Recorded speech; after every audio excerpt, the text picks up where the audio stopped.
मुंबई में बीएमसी चुनाव को लेकर सियासी पारा हाई हो गया है। सभी नेता चुनाव प्रचार में जुट गए हैं। वहीं बीएमसी चुनाव 2026 पर केंद्रीय मंत्री रामदास अठावले ने कहा, मैं यहां चुनाव प्रचार करने के लिए आया था। महानगर पालिका में ठाकरे बंधु की छुट्टी करनी है और कांग्रेस पार्टी को सबक सिखाना है।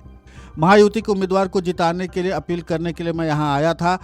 प्रधानमंत्री नरेंद्र मोदी विकास के लिए बहुत काम कर रहे हैं, इसलिए हमें महायुति के साथ रहना चाहिए। ये अपील करने मैं यहाँ आया था। हमारा लक्ष्य है कि 150 सीटें आनी चाहिए, लेकिन हम 180 तक भी जा सकते हैं। इस पूरे चुनाव प्रचार अभियान को लेकर के केंद्रीय मंत्री रामदास अठावले ने और क्या कुछ कहा है, आप खुद सुने उन्हीं की जुबानी। हमारे राम कदम जी भारतीय जनता पार्टी के घाटकोपर पश्चिम के यहाँ के विधायक है और इनके वार्ड में वार्ड नंबर 123, 124 या मिस्टर अनिल निर्मले और ज्योति खान, ये दोनों के प्रचार के लिए मैं इधर आया था। और यहाँ स्लम एरिया बहुत सारा है। हमारा अम्बेडकरी समाज, बौद्ध समाज भी बड़ी संख्या में यहाँ रहता है। तो यहाँ के विकास के बारे में मतलब राम कदम जी ने भी बताया है कि भाई यहाँ शिशु सृष्टि भीम सृष्टि होने वाली है। 5.5 एकड़ में मतलब उनका प्लान है और यहाँ के हर लोगों के बस्ती में पानी देने का काम है, लाइट का काम है, रास्ते का काम है। ऐसे बहुत सारे काम राम कदम जी के माध्यम से हुए हैं। तो इसलिए हम लोगों के पास वोट मांगने के लिए आए हैं कि भाई एक जो महानगर पालिका है, इस महानगर पालिका में मतलब ठाकरे बंधु की छुट्टी करनी है और कांग्रेस पार्टी को सबक सिखाना है।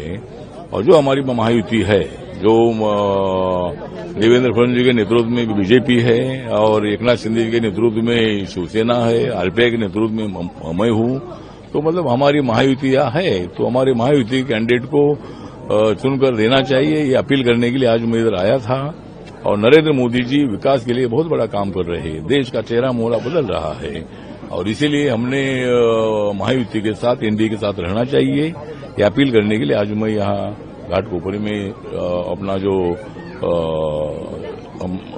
मैं इधर आया था। ये जो पार्क साहब का जो एरिया है, ये एरिया हमारा अनेक सालों से मेरे बहुत बड़ा परिचित है और इसलिए मैं आज इधर आया था।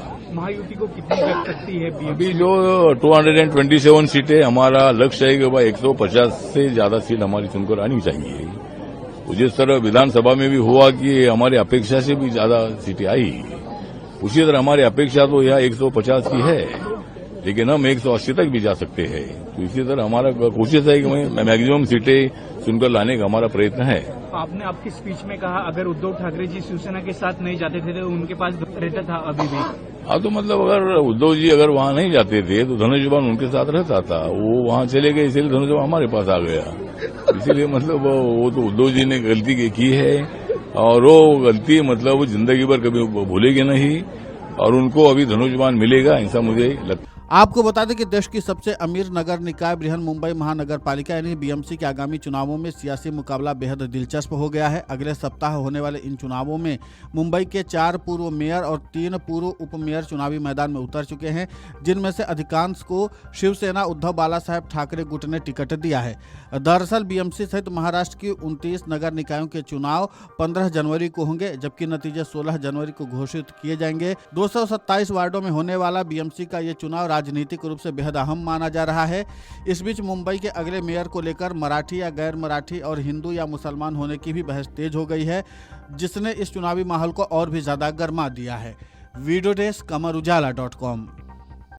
अगर आप ये वीडियो YouTube पर देख रहे हैं तो हमारे चैनल को सब्सक्राइब कर बेल आइकन दबाएं और Facebook पर देख रहे हैं तो हमारे पेज को लाइक करें।